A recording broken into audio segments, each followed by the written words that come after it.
Comenzamos otro viaje, que en este curso de Hágase la Luz vamos a viajar mucho y con muchas personas. Este es un viaje especial, es un viaje al pasado, a las vidas que se encuentran entre las brumas de la historia, porque queremos conocer a las mujeres que dejaron huella, pero que no se ven. Pero aquí estamos nosotras para encontrarlas. Con la ayuda de Isabel Mellén, licenciada en Filosofía e Historia del Arte y buscadora incansable de estas mujeres, rebuscaremos y buscaremos las huellas olvidadas en la historia de todas estas mujeres. Isabel, egunon. Egunon. Y bienvenida a tu aventura. Es que ricasco. La verdad es que me hace mucha ilusión poder participar contigo en esta sección en la que, como bien dices, pues vamos a tratar de rescatar del olvido a todas las mujeres que de alguna manera han contribuido y han conformado la historia del País Vasco. Para comenzar este camino vamos a hablar de las mujeres del bercholarismo, que parece que es una cosa reciente. ¿Hasta dónde tendríamos que remontarnos para encontrar sus huellas? Parece que el bercholarismo es algo de la cultura popular vasca bastante reciente, ¿no? Tenemos en mente, pues, las tabernas en el siglo XIX, desde que empezamos a tener noticias, los primeros campeonatos en el siglo XX, etcétera, hasta nuestros días.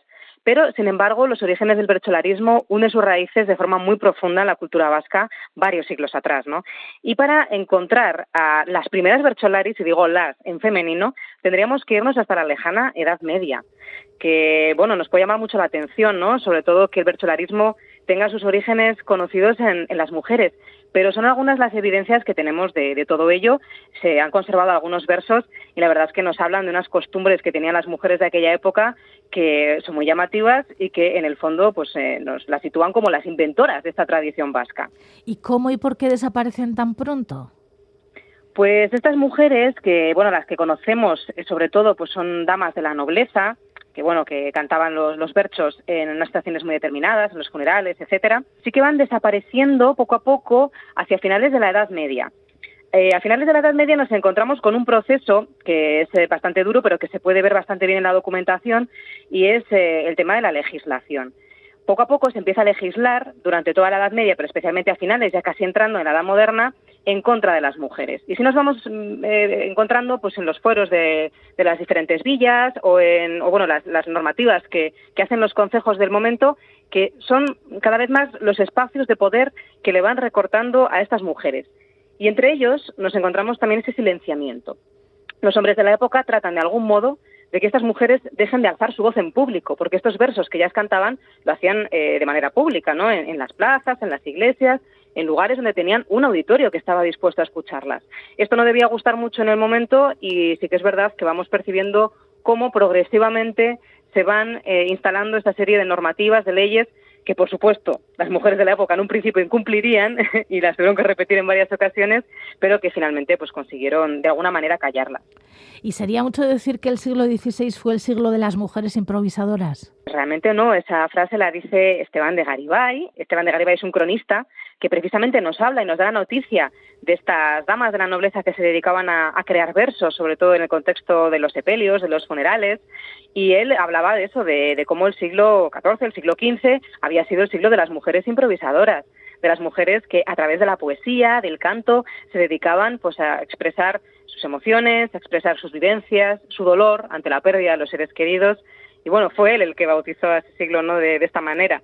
O sea, que realmente yo creo que lo hacía con justicia y sabiendo de lo que hablaba. ¿Y hay constancia escrita de alguno de estos versos? ¿Ha pasado a la historia algo, aunque sea una estrofa? Pues sí, no nos han llegado tantos como nos gustaría, por supuesto, pero hay algunos que en su época tuvieron que ser muy recordados, pasaron a dejarse por escrito, que nos lo recoge también Esteban de Garibay, este cronista, y bueno, pues gracias a él pues podemos conocer algunos versos y algunos nombres, ¿no? Por ejemplo, conocemos a Sancha Ochoa de Ozaeta, que también pues nos dejó unos versos por escrito en el funeral de su esposo Martín Báñez de Artazubiaga, o una mujer anónima que no la conocemos exactamente a ella, pero sí a su hermana, que es Milia de Lastur, que murió de parto, y su hermana, pues rota de dolor en su funeral, le dedicó también unos versos preciosos. Que son estos que vamos a escuchar a continuación.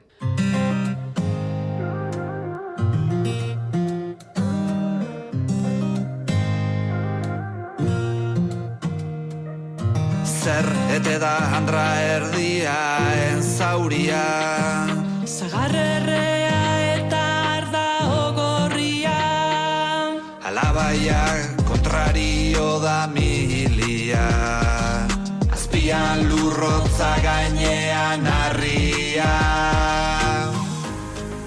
Lasturrera behar dozu milia.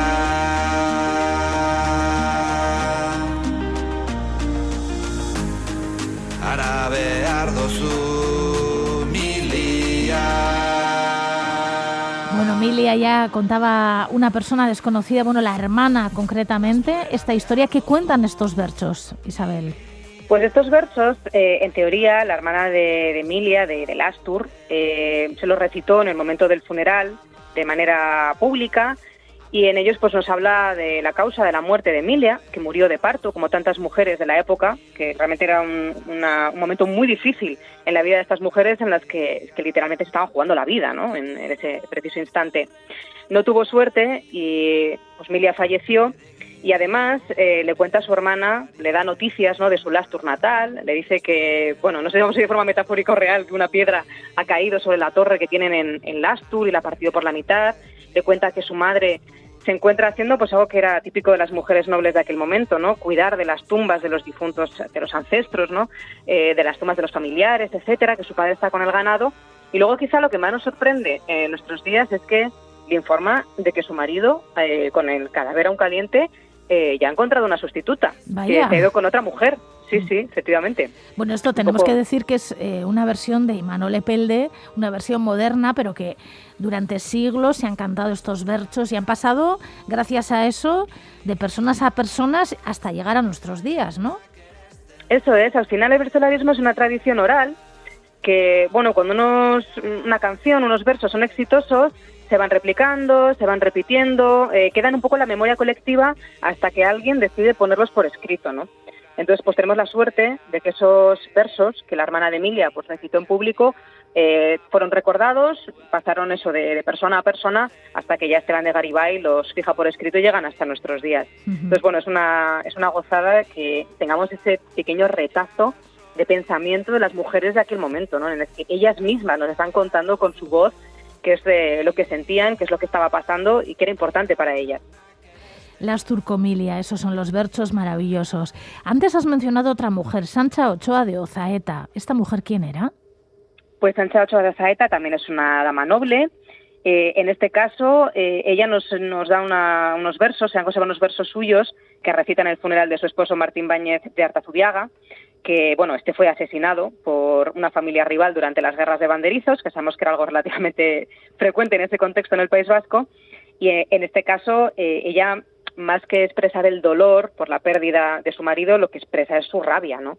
La rabia, el ansia de venganza, e incluso, pues eso, llega a proferir una amenaza contra todo el valle de Aramayo, al que considera responsable de la muerte de su marido, ¿no? Entonces aquí vemos también cómo ella, en este caso, toma un poco las riendas del linaje y se erige un poco en la justiciera que va a vengar su viudez, la orfandad de sus hijos y la muerte del marido. Y bueno, son unos versos también muy desgarradores, en el que dice que va a ir con una antorcha y va a quemar todo Aramayo, ¿no?, en represalia.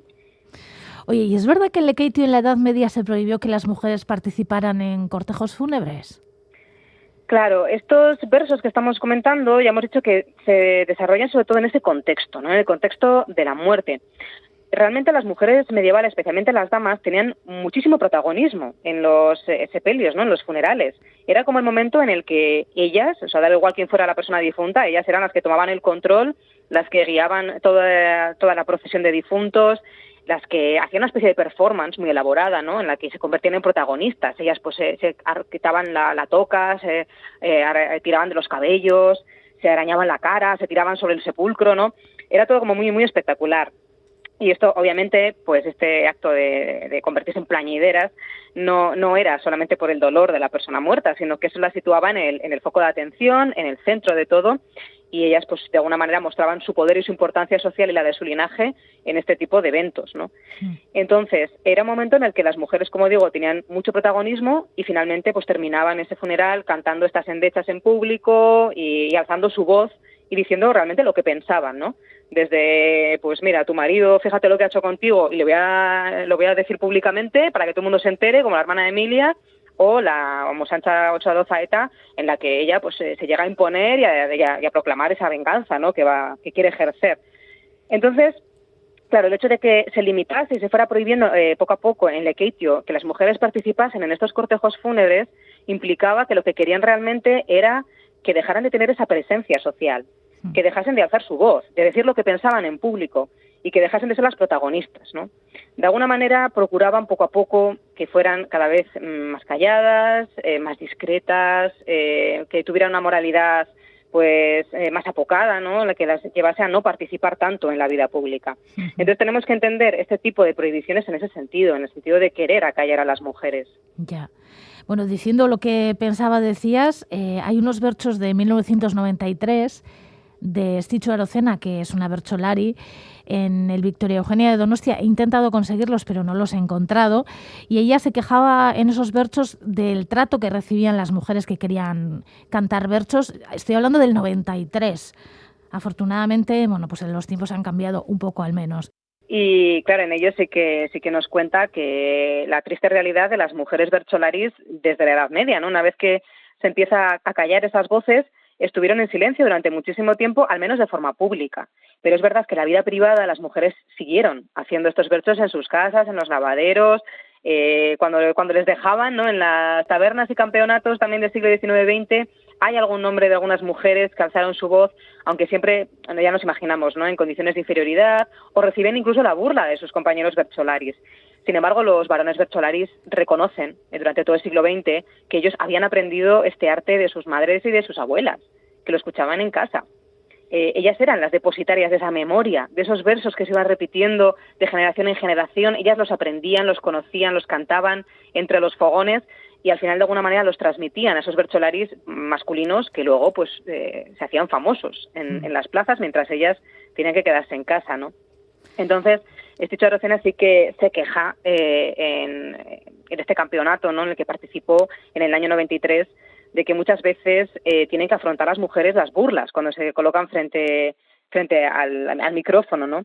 Y ella, bueno, termina con una frase que me parece muy elocuente y que generó en su momento gran escándalo, que dice: bertsolaritzak barrabilekin zerikusirik ez duela, que en castellano vendría a ser algo así como que nada tiene el bercholarismo que ver con los testículos.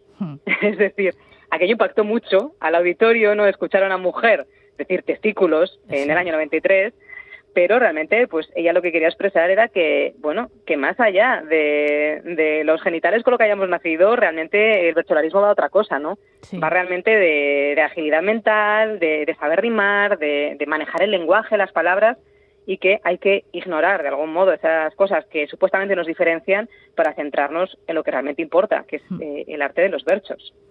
Menos mal que, como decíamos, los tiempos han cambiado un poco al menos y actualmente la campeona de bercholaris de Euskal Herria es una mujer, que es Maialen Lujambio. Sí, efectivamente, en los últimos años sí que estamos asistiendo a un momento de esplendor de las mujeres bercholaris que desde la Edad Media no habían conocido otro igual. O sea que hay aquí una conexión también entre las mujeres medievales y las actuales, al menos en el arte del bercholarismo.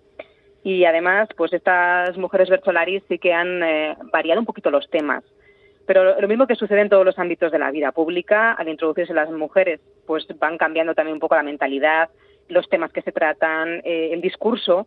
Ellas, especialmente en el arte como el bercholarismo, que es el arte de las palabras, han hecho lo propio, ¿no? Han introducido pues otro tipo de reflexiones, otro punto de vista un poco diferente. Y yo creo que eso ha enriquecido también al bercholarismo, que en el fondo pues es la forma de expresión de una sociedad en cada tiempo, ¿no? Que ha encontrado la forma de hablar de sí misma a través de la palabra rimada. Pues Isabel Mellén, licenciada en Filosofía e Historia del Arte, buscadora incansable de mujeres, y gracias a estas mujeres va a acompañarnos durante este curso en Hágase la Luz, porque va a viajar al pasado, a buscar esas huellas que han ido borrando a lo largo de los años y de los siglos, y ella les va a dar luz. Es que ricasco, Isabel, seguiremos hablando de más mujeres. Eso es que ricasco. Agur.